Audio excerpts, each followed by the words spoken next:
नमस्कार, मी पंजाब डक. आज आहे 23 जुलै 2025 आणि मी माझ्या शेतामध्ये हे 45 दिवसाचा कापूस आहे आणि या ठिकाणून माझ्या महाराष्ट्रातल्या शेतकऱ्याला अंदाज देणार आहे. पण आता याच्यामधून काही आणखी वंचित भाग राहिलेला. तर उत्तर महाराष्ट्रामध्ये काय झालं, पारोळा धुळे त्या साईडकडे पाऊस नाही, तर त्या शेतकऱ्याला सांगू इच्छितो की आणखीन म्हणजे 27 जुलैपर्यंत तुमच्या इकडं म्हणजे आणखी 5-6 दिवस पाऊस आहे तिकडे पडून जाणार आहे. म्हणून ही तुमच्यासाठी आनंदाची बातमी. नांदेड जिल्ह्यामध्ये इथं बिदर कर्नाटक शेतकऱ्याचे फोन आले, उमरी नायगाव तिकडल्या शेतकऱ्याचे, धर्माबादच्या शेतकऱ्याचे फोन आले, तिकडे पाऊस नाही. तिकडे देखील ह्यामध्ये 4 दिवसात आणखीन पाऊस पडून जाईल, म्हणून काही चिंता करायची गरज नाही. राज्यात म्हणजे आज 23 पासून 23, 24, 25, 26, 27, 28 जुलैपर्यंत राज्यात आणखीन वेगवेगळ्या भागात दररोज भाग बदलत काही ठिकाणी जोरचा, कुठं रिमझिम, कुठं पेंडॉलता असा पाऊस पडणार आहे, कुठं उडे नाले वाहणारा पडणार आहे, कुठं शेतात पाणी साचणारा पडणार आहे, म्हणून हा अंदाज लक्षात. पण राज्यात सांगायचं झालं तर पूर्व विदर्भात आणि पश्चिम विदर्भात जरा आणखीन जरा पावसाचं जरा झुकतं माप असणार आहे, म्हणून हा अंदाज लक्षात येतात.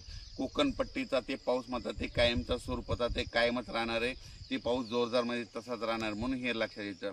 पण राज्यात सांगायचं झालं तर 23, 24, 25, 26, 27 जुलैपर्यंत दररोज म्हणजे पूर्व विदर्भ, पश्चिम विदर्भ, दक्षिण महाराष्ट्र, उत्तर महाराष्ट्र, कोकणपट्टी, खानदेश, मराठवाडा सगळ्याच जिल्ह्यामध्ये दररोज वेगवेगळ्या भागात दररोज भाग बदलत पाऊस पडणार आहे, पण जोराचा पडणार आहे. सगळ्या पिकांना जीवदान भेटणार असा पाऊस पडणार आहे, म्हणून हे अंदाज लक्षात आहे. मी अगोदरच सांगितलं होतं की जूनच्या शेवटच्या आठवड्यात पाऊस येणार आहे, जुलैच्या शेवटच्या आठवड्यात पाऊस येणार आहे, सगळ्या शेतकऱ्याला पिकाला जीवदान ठरणार आहे, म्हणून हा अंदाज सांगितला होता.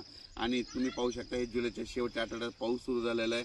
आणखीन आज देखील म्हणजे 23 पासून आज देखील पावसाची व्याप्ती वाढणार आहे. म्हणजे आज नांदेड भागाकडे देखील पाऊस पडणार आहे, म्हणजे देगलूरकडे देखील पडणार आहे.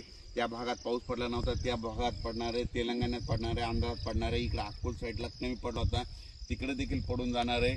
आणि जळगाव जामोद इकडे घाटाच्या खाली एक पडला नव्हता तिकडे देखील ह्या 4 दिवसात पाऊस पडणार आहे. म्हणजे ज्या भागात आत्तापर्यंत पाऊस पडलेला नाही त्या भागात ह्या 4 दिवसात पाऊस पडून जाईल आणि शेतकऱ्याला जीवदान ठरणार आहे, म्हणून हे अंदाज लक्षात द्यायचा. अचानक वातावरणात बदल झाला तर लगेच एक मेसेज दिला जाईल. आणि हे जे अंदाज दिलेला आहे हे माझा 3x1चा कापूस आहे. 3x1 मध्ये तुम्हाला सांगतो एकरी 4 बॅग बसलेल्या, तर फक्त एकदाच खत दिलेला, परत खत दिलेलं नाही. आणि या ठिकाणी हे शेतकऱ्यासाठी अंदाज देत आहे. राज्यात आणखीन परत एकदा सांगतो 23 जुलैपासून ते 27 जुलैपर्यंत दररोज वेगवेगळ्या भागात पाऊस पडलेला नाही.